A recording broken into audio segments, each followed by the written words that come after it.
High guys, welcome back to my channel. আর আজ আমি আমার চ্যানেলে আপনাদের জন্য কোনো মজার ভিডিও নিয়ে আসিনি, বরং আমি নাসিকের ঘন জঙ্গলের মধ্যে এমন একটা বাড়ির ভিডিও নিয়ে এসেছি যেখানে কোনো কিছুই একদমই ঠিক লাগছে না। কথায় আছে যে এখানে এই বাংলোতে যে একবার আসে সে আর কোনোদিন ফিরে যেতে পারে না। কিন্তু আজকে আমি নিজের জীবনের ঝুঁকি নিয়ে নিজের টিমের সবাইকে সাথে নিয়ে আপনাদের জন্য এক্সক্লুসিভ ফুটেজ নিয়ে এসেছি, যা দেখার পর আপনারা অবাক হয়ে যাবেন।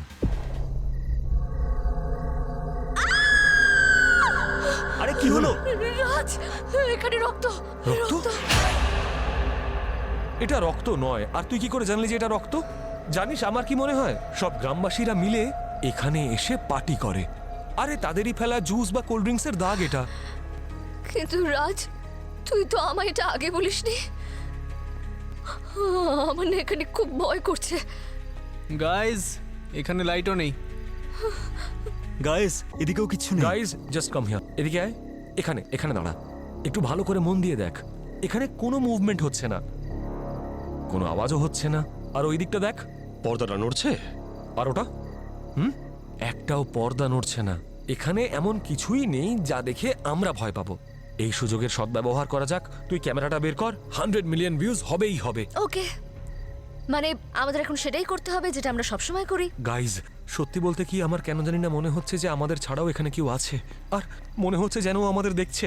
আর যদি সত্যি বলি, আমার মনে হচ্ছে যে আমরা তার বাড়িতে এসেই তাকে আরো বেশি রাগিয়ে দিয়েছি।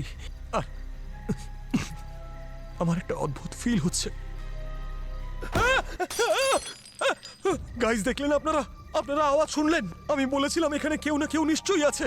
গাইজ, যেমনটা আপনাদেরকে বলেছিলাম, এই বাংলোটা খুবই হন্টেড। আর আমার অনেকক্ষণ ধরে মনে হচ্ছে কেউ যেন আমাদের উপর নজর রাখছে।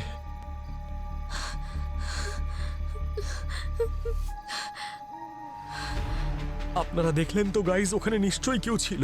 আপনারা দেখেছেন? গাইজ গাইজ গাইজ গাইজ, হাওয়া হাওয়া, এখানে নিশ্চয়ই কেউ আছে। গাইজ গাইজ, যদি আমাদের কিচ্ছু হয়ে যায়, যদি কোনো দুর্ঘটনা ঘটে, মনে রাখবেন যে রাজবীর আর তার বন্ধুরা মিলে নিজেদের জীবনের ঝুঁকি নিয়ে আপনাদের জন্য এক্সক্লুসিভ ফুটেজ নিয়ে এসেছে।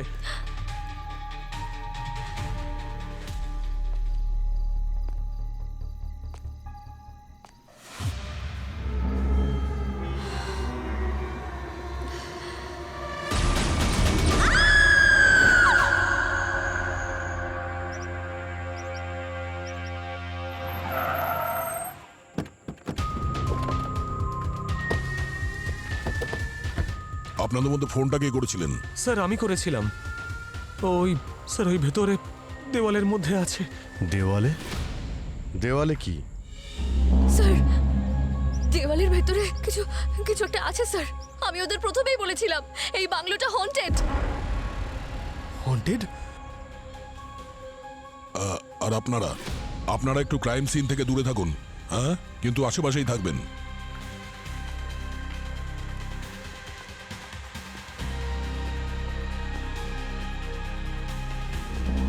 আরে ডক্টর সালুকে এসো।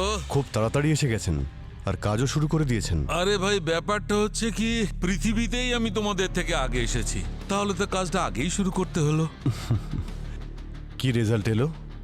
হ্যাঁ, রেজাল্ট হচ্ছে এখানে এই যে লাল লাল চিহ্নগুলো রয়েছে, আর এই দেখো এখানেও, আর এই পাতাটাতেও। এই সবই রক্ত, আর রক্তটাও মানুষের। কিন্তু স্যার, আমি এখানকার লোকাল রেকর্ড চেক করেছি, কোনো ডেথ রিপোর্ট নেই, মিসিং রিপোর্ট নেই। মানে আমি এই বাংলোর কথা বলছি না, পুরো গ্রামের কথা বলছি। কেউ মারা যায়নি, কেউ উধাও হয়নি। তাহলে এত রক্ত কোথা থেকে এলো? আর একটা কথা, এসো দেখাচ্ছি, এসো, চলে এসো। হ্যাঁ গার্গী, সব ঠিক আছে? Yes sir. Good job.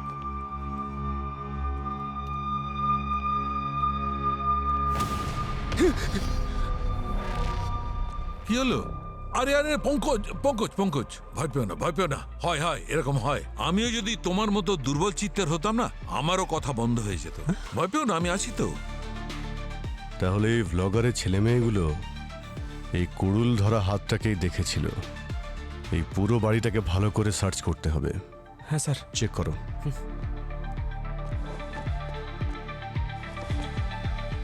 রক্ত?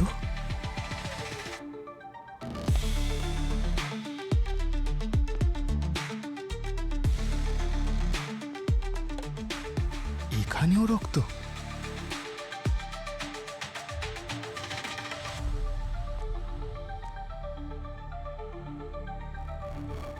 স্যার, হ্যাঁ পঙ্কজ, স্যার,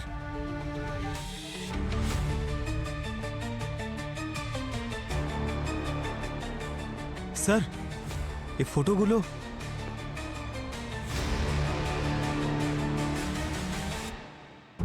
যদি ইনফরমেশন ঠিক হয় তাহলে এই শেখর হবে, আর পাশে ওর স্ত্রী ধীরজা, আর এটা ওর বোন দীপ্তি।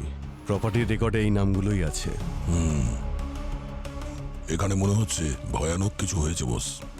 চারিদিকে রক্তই রক্ত, কিন্তু কবে হয়েছে জানা নেই। আর কেউ কাউকে মেরে দেওয়ালে কেন গেঁথে দেবে? সেটাই তো।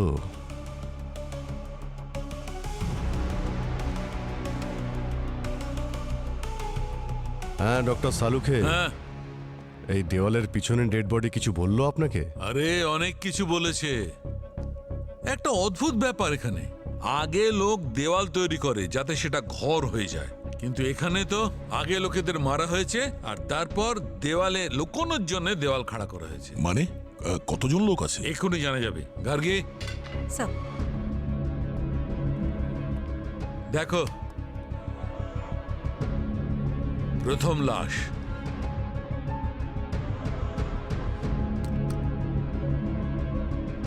এটা হচ্ছে দ্বিতীয়টা,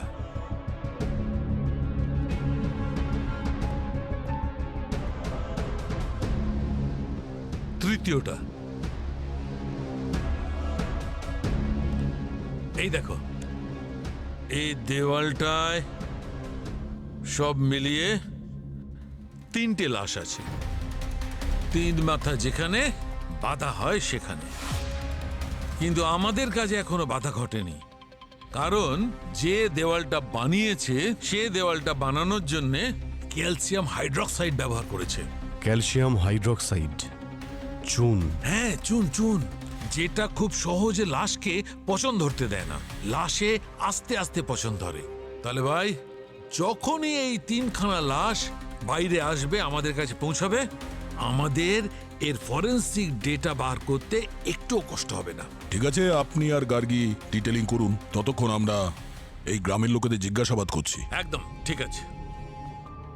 আমি তোমাদের বলেছিলাম তো, এটা কোনো সাধারণ বাংলো নয়। আমরা কেউই এখানে যাই না, কারণ এই বাংলোতে এমন কিছু আছে যা এই পৃথিবী আর আমাদের চিন্তা ভাবনা এই দুটোরই ঊর্ধ্বে। বলেছিলাম কি না? হ্যাঁ, এই বাংলো অভিশপ্ত। কিসের এত অভিশপ্ত প্রধানবাবু? কোন অভিশাপের কথা বলছেন আপনি? আর এই বাংলো সম্পর্কে আপনারা কি কি জানেন? কারণ এর ভেতরে আমরা 3টে ডেড বডি পেয়েছি, তাও দেওয়ালের মধ্যে গাঁথা। কিন্তু এটা তো হতে পারে না যে গ্রামের 3জন লোক মারা গেল আর গ্রামের কেউ জানতেও পারলো না এই ব্যাপারে। হ্যাঁ, না কোনো মিসিং রিপোর্ট, না পুলিশ কমপ্লেন। এই গ্রামে এসব কি হচ্ছে? আমরা কিছু জানি না স্যার। আমার তো মনে হচ্ছে গ্রামের লোকেরা ইচ্ছে করে গুজবটা ছড়িয়েছে যে এই বাংলোতে ভূত আছে। কি প্রধানবাবু, আপনি কি বাংলোটা দখল করতে চাইছেন নাকি? আইনকে আমি যথেষ্ট সম্মান করি, এইভাবে আপনি আমাকে দোষারোপ করতে পারেন না। এই গ্রাম আর এই গ্রামবাসীর দেখাশোনা করা, যেটা আমার প্রধান কর্তব্য, যেটা আমি সৎভাবে পালন করি। তাহলে আপনারই তো কর্তব্য যে গ্রামের 3জন লোক মারা গেল তাদের খোঁজ রাখা। কি বলুন? দয়া, এখন আমার মনে হচ্ছে যে ওনাকে জেলের ভিতর থেকে একটু ঘুরিয়ে আনতে হবে, তবেই উনি কিছু বলবেন। আরে স্যার, গ্রামের সবাইকে বারণ করেছিলাম, এমনকি কঠোরভাবে বারণ করেছিলাম এই বাংলোতে যেন না যায়। সেই রাতে যা হয়েছিল তারপর। কোন রাতে? কি হয়েছিল কি সেই রাতে? হ্যাঁ, শেখরের জন্ম এই গ্রামেই হয়েছিল। ওর মা বাবা খুব গরিব ছিল। ওর জন্মের পর পুরো পরিবার মুম্বাই চলে গেল। ওখানে গিয়ে ওরা অনেক স্ট্রাগল করে এবং অনেক টাকা ইনকাম করে। কিন্তু বাবা মায়ের মৃত্যুর পর শেখর এই বাংলোটাকে বড় করলো। ওই ধরুন 2 বছর আগে শেখর নিজের জন্মদিনে নিজের ওয়াইফ ধীরজা আর বোন দীপ্তির সঙ্গে আবার এখানে আসে। মুম্বাই থেকে অনেক গেস্টরাও এখানে অ্যাটেন্ড করেছিল। শেখর যখন বাংলোটাকে বড় করলো, সেই সময় এখানে একটা বড় বটগাছ ছিল। আর আমরা তো সবাই জানি গাছেরও প্রাণ থাকে, কিন্তু শেখর এইসব কথা বিশ্বাস করলো না। বাংলোটাকে বড় করার জন্য সে বটগাছটাকে কেটেই ফেললো। আর তারপর থেকেই কোনো অশুভ আত্মা ওর উপর ভর করে আর সে প্রত্যেককে মেরে ফেলে। কিন্তু মেরেছিলটাকে? শেখর নিজেই। আমি বলতে চাইছি ওর ভেতরে থাকা অশুভ আত্মা।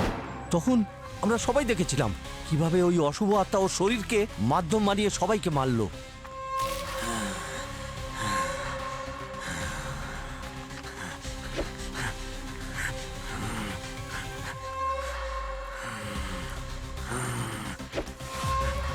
সরে যা, আমি ওই শয়তানদের মেরে ফেলবো।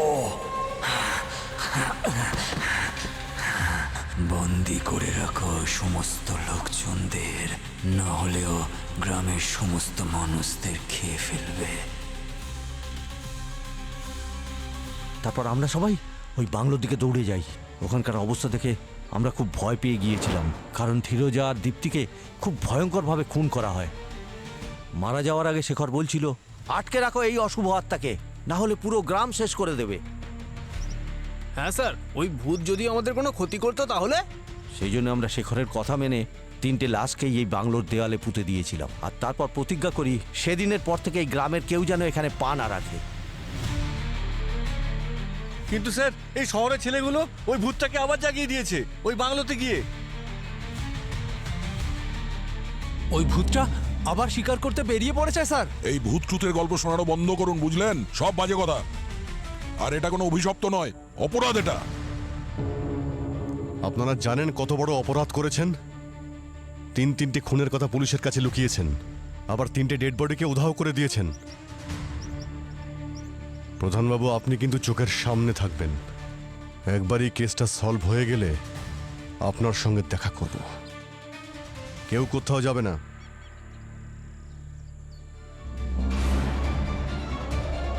এ তো খুবই অদ্ভুত কেস ভাই। 3 জনের মধ্যে একজন খুনি ছিল যে বাকি 2 জনকে মেরেছিল, আর তারপর নিজেও মারা যায়।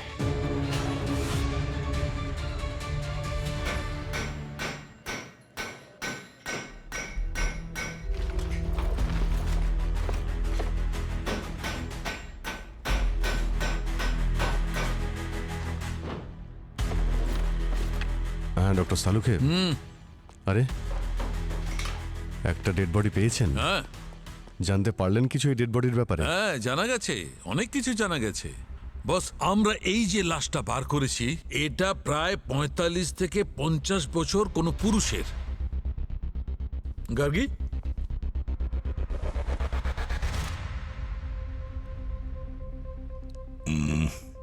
মনে হচ্ছে এটা শেখরই। আর এই যে দ্বিতীয় লাশটা, এটা যে দেখতে পাচ্ছ, যেটা আমরা বার করতে চলেছি, আমার মনে হয় এটা মহিলার লাশ। ধীরজা বা দীপ্তি?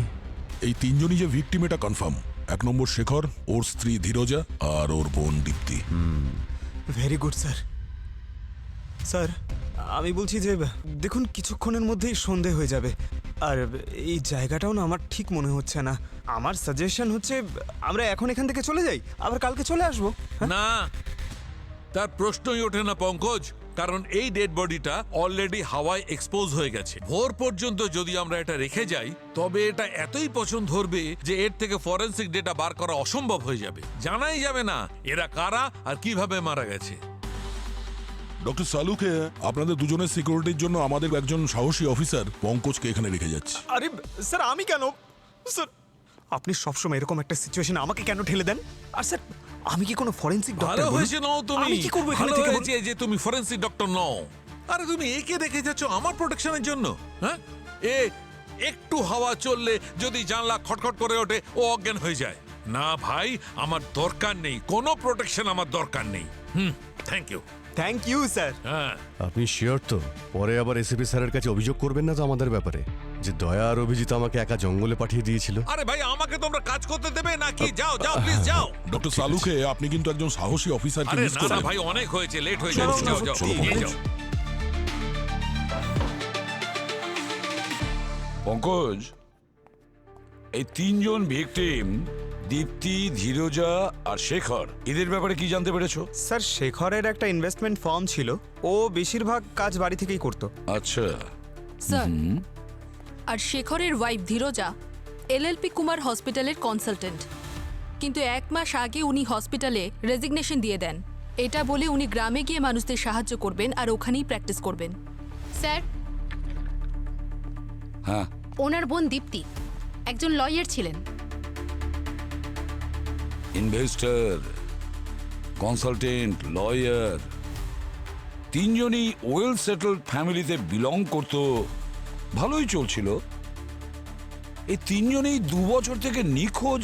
কিছুতেই বুঝতে পারছি না ওদের ফ্যামিলির মধ্যে কেউ একজন ওদের ব্যাপারে কোনো খোঁজ খবর, এমনকি পুলিশ স্টেশনে গিয়ে কোনো মিসিং রিপোর্টও লেখায়নি। এটা আমার কাছে ভীষণ অদ্ভুত।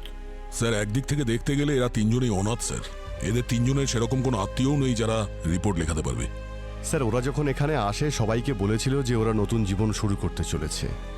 হয়তো ওদের বন্ধুদের মনে হয়েছিল ওরা নতুন জীবন শুরু করেছে, তাই ব্যস্ত আছে, সেই জন্য আর কেউ খোঁজ খবরও নেয়নি। অভিজিৎ, এই তিনজনের বডি দেওয়ালে গাঁথা অবস্থায় ছিল।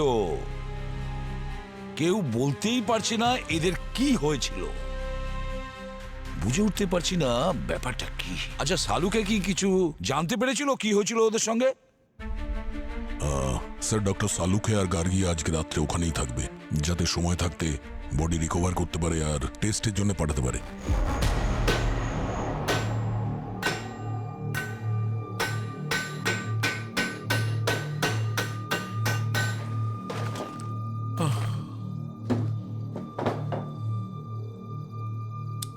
আরে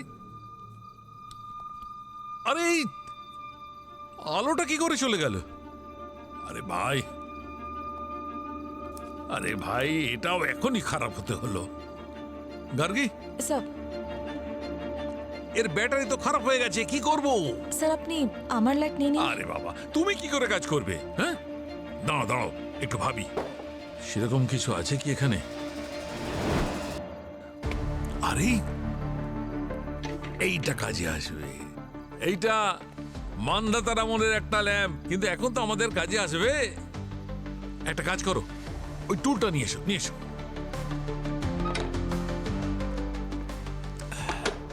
এখন দেখি এই যন্ত্রটা জ্বলে ওঠে কি না।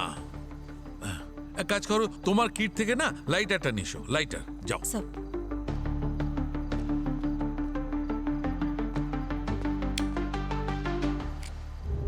ভেরি গুড, আমার কাজ হয়ে গেছে।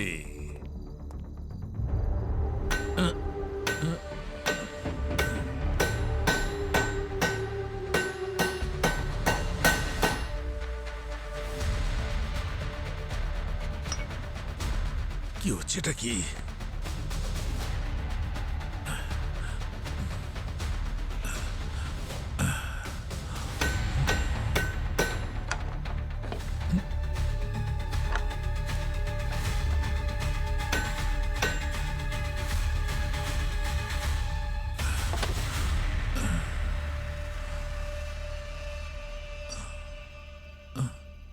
স্যার আপনি ঠিক আছেন তো?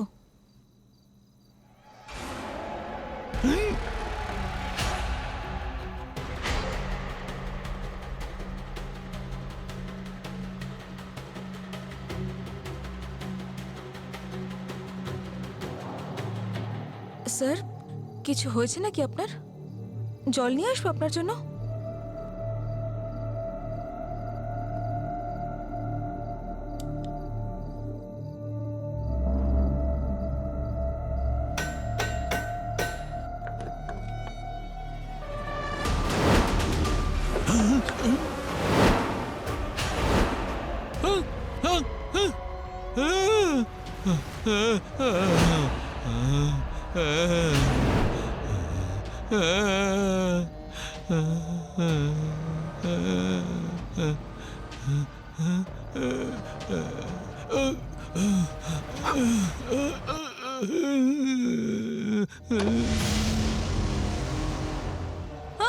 আমি ছাড়বো না তোমায়। স্যার কি করছেন স্যার? স্যার দাঁড়িয়ে আপনি যাও। আমাকে এভাবে দাঁড়াও তাড়া বলছি। করছেন কেন স্যার? Sir please sir. দাঁড়াও। স্যার প্লিজ আমাকে ছেড়ে দিন স্যার। ছাড়বো না, ছাড়বো না তোমায়। Sir please sir. বেরেই ফেলবো, স্যার বেরেই আমাকে ফেলবো। ছেড়ে দিন দাঁড়াও, স্যার। দাঁড়াও বলছি।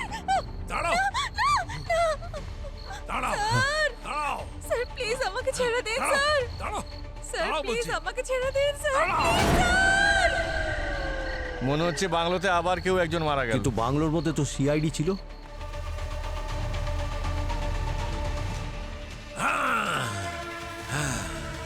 দাঁড়াও দাঁড়াও, নাহলে মেরেই দেবো। এসো এসো, আমার সামনে এসো, ছাড়বো না তোমায়। দাঁড়াও দাঁড়াও দাঁড়াও দাঁড়াও, আমি তোমাকে মেরেই ফেলবো। দাঁড়াও বলছি, দাঁড়াও। সামনে এসো, ছাড়বো না তোমায়। সামনে এসো, ছাড়বো না তোমায়। দাঁড়াও।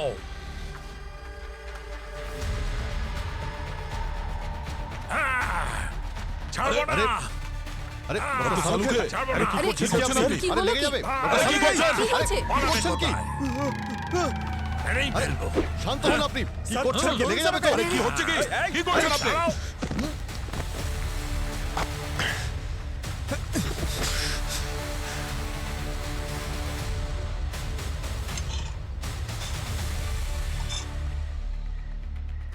ডক্টর সালুকে কি করছেন কি আপনি? ডক্টর সালুকে, কিছুতেই ছাড়বো ডক্টর না। সালুকে, কি আপনি?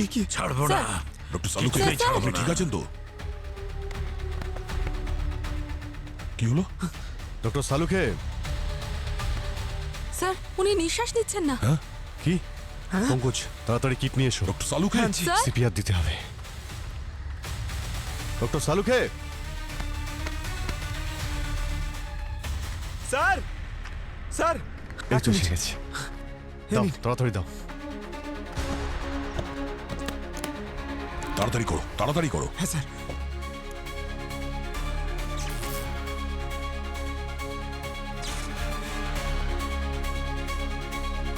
নিঃশ্বাস পড়ছে। তাড়াতাড়ি অ্যাম্বুলেন্সে ফোন করো, ওনাকে হসপিটালে নিয়ে যাও, অ্যাডমিট করতে হবে। সালুকে স্যার, স্যার উঠুন। গার্গি কোথায়? গার্গী, ও তো ডক্টর সালুকের সঙ্গেই ছিল। ওর আবার কিছু। গার্গি, গার্গী গার্গী, গার্গী, গার্গী, গার্গি, গার্গি। স্যার কোথাও নেই। গার্গী, গার্গী, গার্গী, গার্গী, গার্গী, গার্গী দরজা খোলো, আমরা চলে এসেছি। স্যার গার্গী,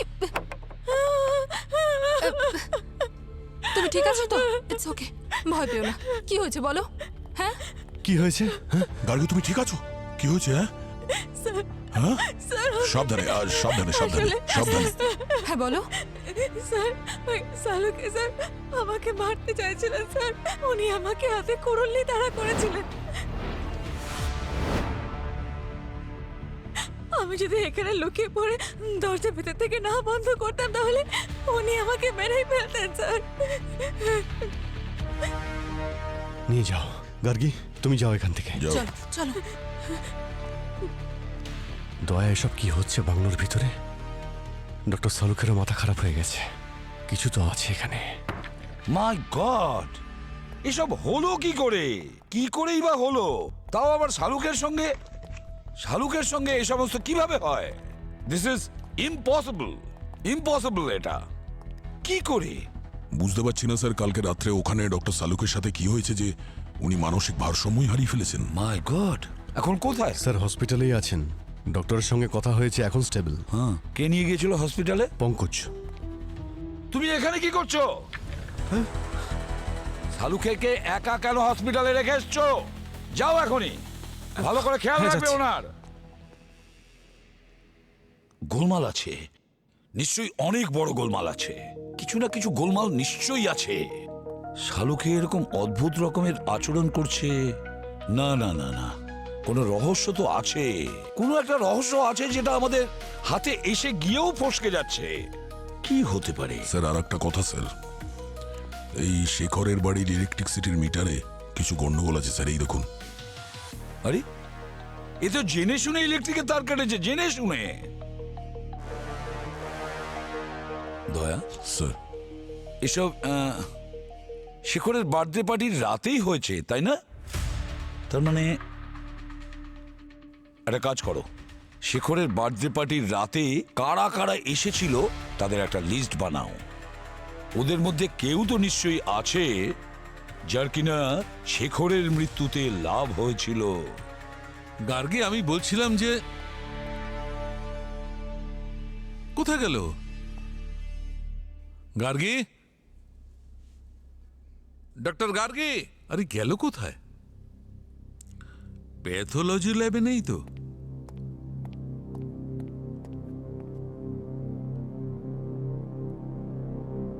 আরে এখানে বসে আছে, অদ্ভুত ব্যাপার। গার্গী, গার্গী, কি হলো? এখানে কি করছো? গার্গী, কিছু একটা বলো, কি হয়েছে? গার্গী, গার্গী, দরজা খোলো। আরে দরজাটা কেন বন্ধ করলে তুমি?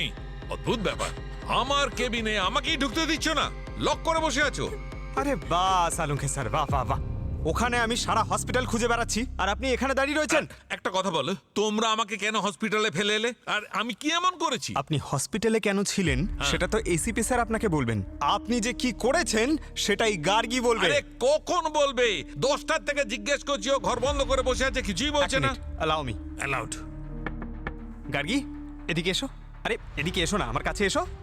আরে ভয় পেও না, এসো এসো। এই যে দাঁড়িয়ে আছেন, ওনাকে বলো কি করেছিলেন উনি, বলো। বলো বলো, কি করেছি আমি? স্যার, আমি এটা নিয়ে কোনো কথা বলতে চাই না, আমি বিজি আছি এখন। শুনতে পেয়েছো? ও বিজি আছে। বিজি নয়, ও ট্রমাটাইজ। আপনি ওকে ট্রমা দিয়েছেন। কি বলছোটা কি তুমি? আসুন আসুন, এদিকে কোথায় আসুন। যাবো? আরে আপনাকে ভয় পাচ্ছে ও। না, না, না, আসুন আসুন, ছাড়ো। আমার সঙ্গে আসুন আপনি। আমার কথা শুনুন। কাল রাতে কি হয়েছে? কাল রাতে আপনার ওপর একটা ভূত ভর করেছিল। আরে কি উল্টোপাল্টা বকছো? একজন সায়েন্টিস্টের কাছে তুমি বলছো কি সব ভূত? স্যার, সায়েন্স টাইন্স সব নিজের জায়গায় ঠিক আছে, কিন্তু আজ পর্যন্ত হিস্ট্রিতে এমন কোনো হরর পিকচার নেই যেটা আমি দেখিনি। হিন্দি, ইংলিশ, ফিলিপিনো সব। একটা মানুষের উপর যখন কোনো ভূত ভর করে না, তার মুখটা দেখতে এই রকম লাগে। আমার মুখটা একটা... আরে ভাই প্লিজ, পঙ্কজ প্লিজ, আমাকে কাজ করতে দাও, আমাকে শান্তিতে কাজ করতে দাও, আরে আমাকে একটু স্যার, শান্তি দাও। আমরা আপনার কাছ থেকে শান্তি চাই স্যার। আপনি সবার শান্তি দূর করে দিয়েছেন স্যার। আমি? হ্যাঁ, আমার কথা শুনুন। হ্যাঁ, আমার একটা বন্ধু আছে রঞ্জিত। আচ্ছা, ও হচ্ছে ভূতেদের বিশেষজ্ঞ ভাই। বিশেষজ্ঞ স্যার। চলুন, আমি আপনাকে ওর কাছে নিয়ে যাচ্ছি। না না না, নো নো না না, নো বলে কোনো কাজ হবে না স্যার, আপনাকে যেতেই হবে। না। কিডন্যাপ করবো আপনাকে, কিডন্যাপ করবো আপনাকে।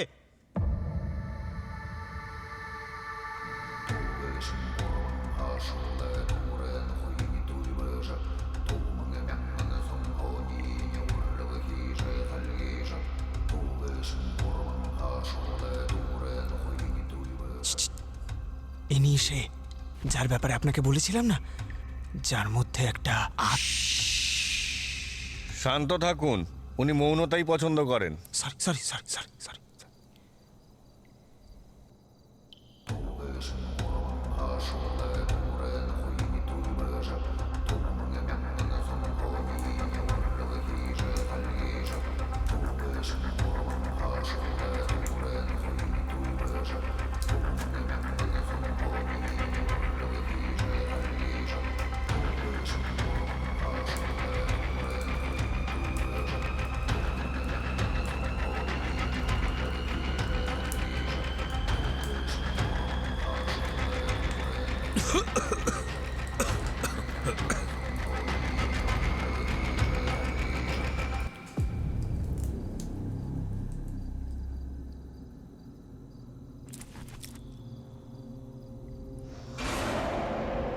এ কি, উনি আবার কোথায় চলে গেলেন? আরে এবার কোথায়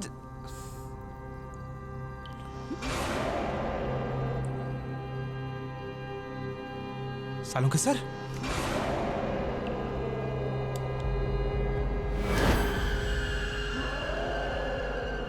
কি হয়েছে স্যার, এভাবে তাকাচ্ছেন কেন?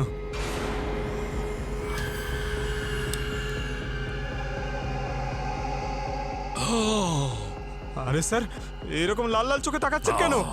তুমি কেন এখানে এসেছো ছাগল? আমি তো আপনাকে এখানে নিয়ে ছাগলকে ছাড়বো না তোমাকে। স্যার স্যার হ্যাঁ, আরে, ছাড়বো আরে, না, আরে, ছাড়বো না স্যার, স্যার, তোমাকে। স্যার, ছাড়বো না আমি।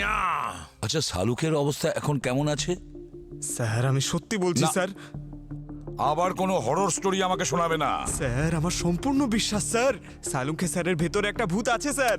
সেই জন্য তো আমি যখন ওনাকে আত্মা বিশেষ কি স্যার আত্মা বিশেষজ্ঞের কাছে নিয়ে গেছিলাম না স্যার, তখন ওই আত্মা আমার উপর অ্যাটাক করেছে স্যার, আমাকে মারার জন্য। কেন বলুন তো স্যার? কারণ সালুকে স্যারকে আমি ওখানে নিয়ে গেছিলাম না, সেই জন্য। মাথায় কি গোবর পোড়া আছে? বোকা কোথাকার! এরকম কখনো হয়? কোনোদিন দেখেছো? প্রত্যেক ঘটনার পিছনে সায়েন্টিফিক রিজন থাকে, সেটার খোঁজ নাও। আর মনে রেখো, এরপরে যদি একটাও হরর ফিল্ম দেখো তাহলে সিআইডির বাইরে। না স্যার, আর দেখবো না স্যার। হ্যাঁ, কিছু জানতে পারলে ওই তিনজনের ব্যাপারে? না স্যার, তেমন কিছু বিশেষ নয়। আমরা খুব ভালো করে চেক করেছি স্যার। শেখরের মৃত্যুতে কারো লাভ হতে পারে সেটা তো মনে হচ্ছে না। ওর প্রপার্টি, শেয়ার, ইনভেস্টমেন্ট সবকিছু একদম একই রকম আছে। তাহলে এটা হয়নি তো যে খুনির আসল শিকার ধীরজা বা দীপ্তি হতে পারে, আর ওই শেখর বেচারা অযথাই মারা গেল? স্যার, দীপ্তির রেকর্ড তো একদম ক্লিয়ার, ওর ওপর সন্দেহ করার কোনো কারণ নেই। আর স্যার এই যে ধীরজা, উনি কবচ রক্ষার সঙ্গে যুক্ত। কবচ রক্ষার সঙ্গে যুক্ত? 3টে লোক খুন হয়ে গেছে, ধীরজা, ওর স্বামী আর ওর ননদ। হোয়াট? ধীরজা যখন এখানে কাজ করতেন, আপনি তো ওনার সিনিয়র ছিলেন। ম্যাম, আমি শুধু ওনার সিনিয়রই নই, ওর সব থেকে ভালো বন্ধুও ছিলাম। ধীরজার কারোর সঙ্গে শত্রুতা ছিল? আমি ওর সঙ্গে বেশ কিছু বছর কাজ করেছি। আমি তো এটা ভাবতেই পারছি না যে ওর কোনো রকম শত্রু থাকতে পারে। ওই হসপিটালের সব থেকে পছন্দের ডাক্তার ছিল। তাহলে ধীরজা রিজাইন কেন করলেন? ওর স্বামীর সঙ্গে গ্রামে যেতে চেয়েছিল। শেখর ওখানে একটা নতুন জীবনের স্বপ্ন দেখেছিল, আর ধীরজা শেখরের স্বপ্নকে নিজের করে নিয়েছিল। জানেন তো, আমি ওর নাম কবচ রক্ষার জন্য রেকমেন্ড করেছিলাম।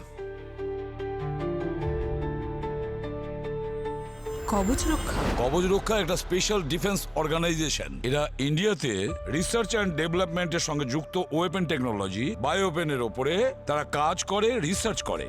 স্যার, ধীরজার ক্রেডেন্সিয়ালে লেটার অফ অ্যাপ্রিসিয়েশন আছে স্যার, যেটা কবচ রক্ষা দিয়েছে কোনো বিশেষ সার্ভিসের জন্য। কিন্তু স্যার, একটা ডিফেন্স অর্গানাইজেশন একজন নর্মাল ডক্টরকে অ্যাপ্রিসিয়েশন লেটার কেন দেবে? এটাও তো হতে পারে যে এই কবচ রক্ষা 3টে মার্ডারের সঙ্গে কোনো সম্পর্ক আছে। কবচ রক্ষা। যাই হোক, আমরা আমাদের সায়েন্টিস্টের কাছে যাই, দেখি তিনি কি করছেন। চলো। হ্যাঁ গার্গী, এতে 1 ফোঁটা দাও, দাও, শুধু 1 ফোঁটা।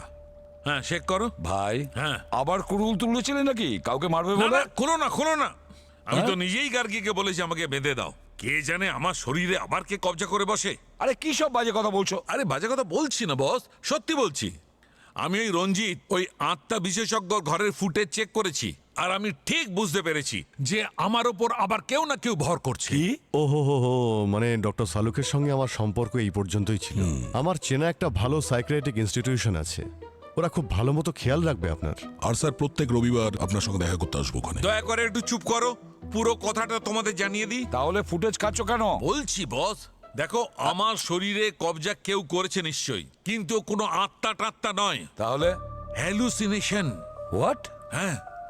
আচ্ছা, এটা সেই কেমিক্যাল ড্রাগ না যেটা নেওয়ার পরে হ্যালুসিনেশন শুরু হয়ে যায়, দৃষ্টিভ্রম বা মতিভ্রম? হ্যাঁ, একদম ঠিক। আর আপনি এই হ্যালুসিনেশনের ব্যাপারে কি করে জানলেন? বস, আমি ওই রঞ্জিতের বাড়ি থেকে আসবার পর আমি আমার সব রকম ব্লাড টেস্ট করিয়েছি। তখন আমি জানতে পারলাম, আমি বুঝতে পারলাম আমার শরীরে ফ্যান্টম এক্স আছে। Phantom x? একটা খুব বিপজ্জনক বায়ো ওয়েপন্স। কেউ জানে না কে এটা বানিয়েছে, কিন্তু গত 2 বছর ধরে কিছু দোকানে আর ব্ল্যাক মার্কেটে হই হই করে বিক্রি হচ্ছে। আর স্যার এই ফ্যান্টম এক্স বডির ভেতরে প্রবেশ করার পরে এক্স্যাক্টলি কি রিয়াকশন হয়? ফ্যান্টম এক্সের প্রভাবে মানুষ তার সবচেয়ে ভয়ের কারণকে চোখের সামনে দেখতে পায়। আর আমরা তো জানি যে মানুষের কোনো না কোনো ফোবিয়া হয়, কোনো না কোনো জিনিসকে তো অবশ্যই ভয় পায়। আর আমার কেসে তো একটা গোঁফোলা ছাগল, বিপজ্জনক, খুব শয়তান ছাগল। হোয়াট? একজন ফরেন্সিক ডক্টর হয়ে আপনি ছাগলকে ভয় পাচ্ছেন? এটাকে ক্যাপ্রাফোবিয়া বলে। আমি মানছি ছোটবেলা থেকে আমি ছাগলকে খুব ভয় পাই। আমি যখন ছোট ছিলাম, গ্রামে গেছিলাম, তখন একটা ছাগল খুব বাজেভাবে আমাকে শিং দিয়ে গুঁতিয়েছিল, আর ব্যাস তখন থেকে আমি ছাগলকে খুব ভয় পাই। তুমি হাসিটা বন্ধ করবে? না না স্যার, মানে তার মানে এটা কি ডক্টর সালুখাকে এইভাবে বেঁধে রাখতে হবে? দয়া, এই ফ্যান্টোমেক্সের প্রভাব একদম টেম্পোরারি। আস্তে আস্তে রক্ত থেকে নিজে নিজেই বেরিয়ে যায়। তাহলে শেখরের সঙ্গেও এরকম হয়েছিল? ওরও নিশ্চয়ই কোনো ফোবিয়া থাকবে। আর যখনই এই ফ্যান্টোমেক্সের গ্যাসটা ওর শরীরের ভেতরে যায়, আর সাথে সাথেই ফোবিয়া ট্রিগার করতে থাকে, আর সেটার এফেক্টেই সে তার স্ত্রী আর বোনকে নিকৃষ্ট শয়তান মনে করে মেরে ফেলে। একদম। স্যার একটা কথা বুঝতে পারলাম না, এই শেখর ফ্যান্টোমেক্সের প্রভাবে খুব টায়ার্ড হয়ে গেছিল, টায়ার্ডের জন্যই ও মারা গেছিল, কিন্তু ডক্টর সালুখে তো... আমি বেঁচে আছি শুধু তোমাদের জন্য বস। একদম ঠিক। যদি সেই সময় তোমরা আমাকে সিপিআর না দিতে তাড়াতাড়ি, তবে আমারও অবস্থা এই শেখরের মতো হতো। কখনো বকেন, আবার কখনো প্রশংসাও আগে করেন। হ্যাঁ, যেমন কাজ করবে তেমনই রিয়াকশন পাবে। করুন করুন করুন।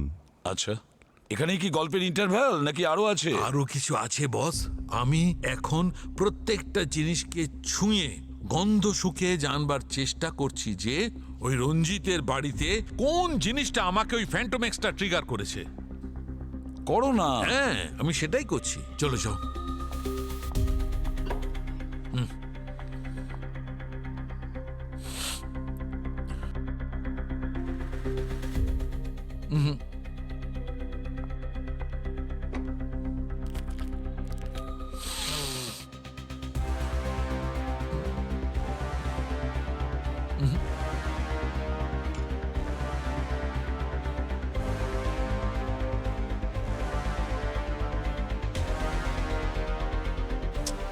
না,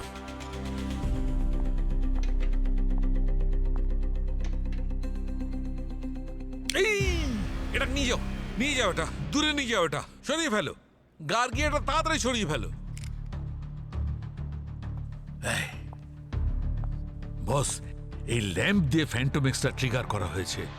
এবার আমাকে খুলে দাও, খুলে দাও, আমাকে খুলে দাও। Thank you, thank you, thank you.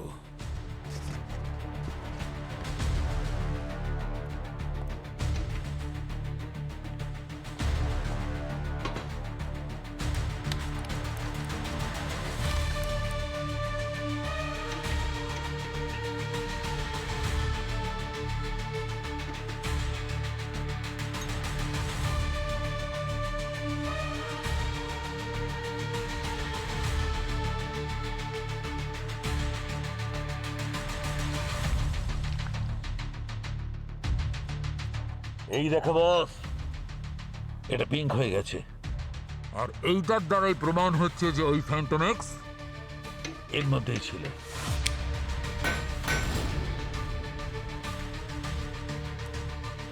আসলে হয়েছিল কি, ওই ফ্যান্টোমেক্সের কিছু পার্টিকলস আমার নাকের মধ্যে জমে গিয়েছিল। যখন রঞ্জিত ধোঁয়া ছাড়লো, তখন ওই ধোঁয়া থেকে বাঁচবার জন্য আমি জোরে শ্বাস নিলাম। তখন আমার নাকের মধ্যে জমে থাকা পার্টিকেল আমার শরীরের মধ্যে ঢুকে গিয়ে ট্রিগার করলো, আর আমাকে আরেকবার অ্যাটাক করলো। স্যার, পার্টির রাতে শেখরের বাড়ির ইলেকট্রিক কানেকশন ইচ্ছে করেই কাটা হয়েছিল, যাতে ও বাধ্য হয় এই ল্যাম্পটাকে চালাতে। আর যখনই শেখর ল্যাম্পটা জ্বালায়, তখনই ফ্যান্টোমেক্স থেকে গ্যাস বেরোয়, শরীরের ভেতরে প্রবেশ করে, আর হ্যালোসিনেশন শুরু হয়ে যায়। তাহলে তো পার্টির দিন রাতে কেউ না কেউ ওকে এটা গিফট করেছিল।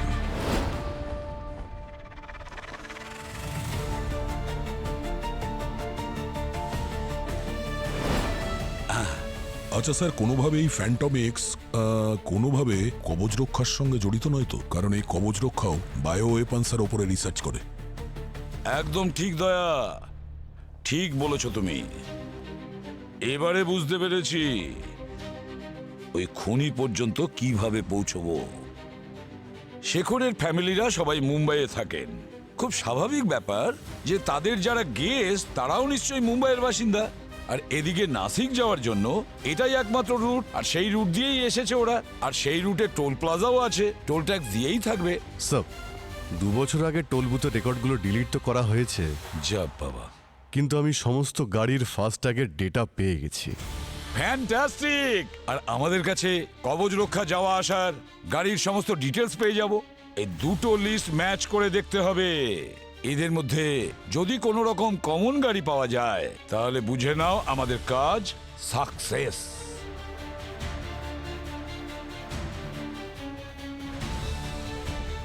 দুটো নম্বর আছে স্যার। হ্যাঁ স্যার এই প্রথম নাম্বারটা তো এই ধীরজের গাড়ির নাম্বার, আর ও নিজেই ভিকটিম ছিল আর ও ওখানে কাজও করতো। কিন্তু এই দ্বিতীয় নম্বরটা কার?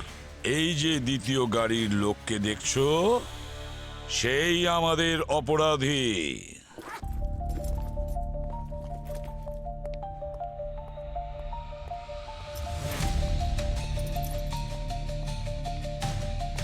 ডক্টর মোহন, দেখে মনে হচ্ছে খুব তাড়াহুড়ো আছে। আরে আপনি এত ব্যস্ত হবেন না, আমাদের কাছে গাড়ি আছে, রাস্তাতে আপনাকে ড্রপ করে দেব। আপনারা এখানে? আমি আমি একটা মেডিকেল কনফারেন্সের জন্য যাচ্ছিলাম। আরে সেই কনফারেন্সেরই আপডেট দিতে এসেছি আমরা। আসলে এই কনফারেন্সের লোকেশনটা চেঞ্জ হয়ে গেছে। অ্যাকচুয়ালি এখন ওটা জেলে হবে। জেলে? হ্যাঁ জেলে। কিন্তু কেন? আমি কি করেছি? করেছেন কি আর কিভাবে করেছেন এটা তো আপনিই জানেন। কেন করেছেন এটা যদি বলে দিতেন তাহলে কেসটা সলভ হয়ে যেত। দেখুন, ধীরজাকে আমি মারিনি।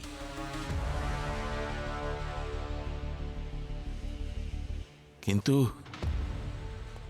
আমি এটা বলতে পারি কে কাজটা করেছে। তো আগে খুব সাবধানে লুকিয়ে এক অজানা ব্যক্তির সঙ্গে কথা বলতো। কখনো কখনো মনে হতো যে ও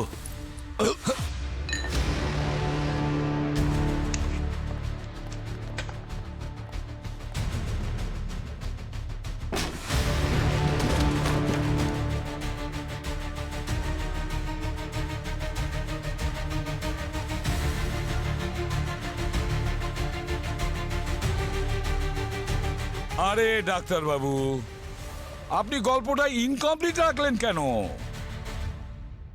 ঠিক আছে, আমরাই কমপ্লিট করে দিচ্ছি। দয়া আপনাকে হেল্প করবে। Sir sir sir sir please sir. হ্যাঁ, আমি ওই ল্যাম্পে ফ্যান্টম এক্স রেখে দিয়েছিলাম যাতে তিনজনই মরে। ধীরজা আমার খুব পুরনো বন্ধু ছিল। আমরা বহু বছর একসঙ্গে কাজ করেছি। এমনকি ওর কবচ রক্ষাতে থাকাটা আমার রেকমেন্ডেশন নির্ভর ছিল। ভেবেছিলাম যে এত কিছু করবার পর ও ফ্যান্টম এক্স কে অ্যাপ্রুভ করানোর জন্য আমাকে সাহায্য করবে। আর সবাই আপনার মতন ক্রিমিনাল নয় ডক্টর মোহন। ধীরজা ফ্যান্টম এক্স এর সত্যিটা রিপোর্টে লিখে দিয়েছিল, বলে দিয়েছিল বোর্ডকে এটা কতটা বিপজ্জনক জিনিস। এই কেমিক্যালের এফেক্টে কত লোক তার বন্ধুদের আর পরিবারের লোকদের মারতে পারবে। ও আমার ওই প্ল্যান, আমার সবকিছু বরবাদ করে দিয়েছিল। এই জন্য আপনার 2000 কোটি টাকা লোকসান হয়ে যায় না? হ্যাঁ, 2000 কোটি। আর আমি বুঝে গিয়েছিলাম যে যতক্ষণ ধীরজা বেঁচে আছে কবচ রক্ষা কখনোই আমার ফ্যান্টম এক্স কে অ্যাপ্রুভ করবে না। এটা ভেবেও রেখেছিলাম যে কিছু সময়ের জন্য এটা বন্ধ করে রাখবো, আর বেশ কিছুদিন পর এটাকে নতুন নামে ফিরিয়ে নিয়ে আসবো। আর তার জন্য ধীরজের এই দুনিয়া থেকে সরে যাওয়াটা জরুরি ছিল। আর আপনি শেখরকে মারার প্ল্যান করে নিয়েছিলেন, না কি? সেই জন্য শেখরকে ওটা বার্থডে গিফট দিয়েছিলাম, ওই অ্যান্টিক ল্যাম্প।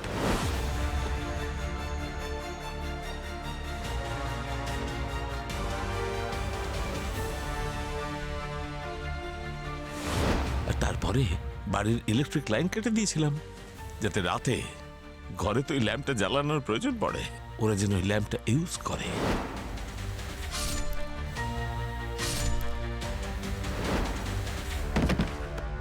বাহ বাহ বাহ বাহ! যখনই শেখর ল্যাম্পটা জ্বালালো আর তখনই ফ্যান্টম এক্স থেকে গ্যাসটা শরীরে প্রবেশ করলো। ওর মনের ভেতরে যে আতঙ্কটা ছিল সেটা সাথে সাথে বাইরে বেরিয়ে আসে। ওর সামনে সেই ভয়ে এসে দাঁড়ায়। ডক্টর মোহন, আপনি 3 জন নিরীহ মানুষের প্রাণ নিয়েছেন।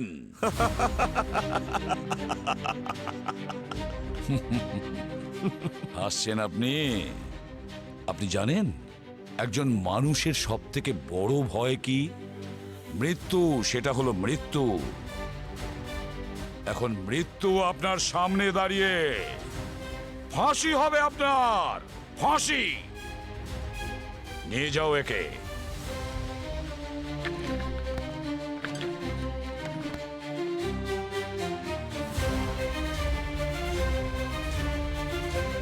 স্যার অন্তত এই রাজবীরের ফেক ভ্লগ ভিডিও চক্করে আসল শয়তানকে তো ধরতে পারলাম।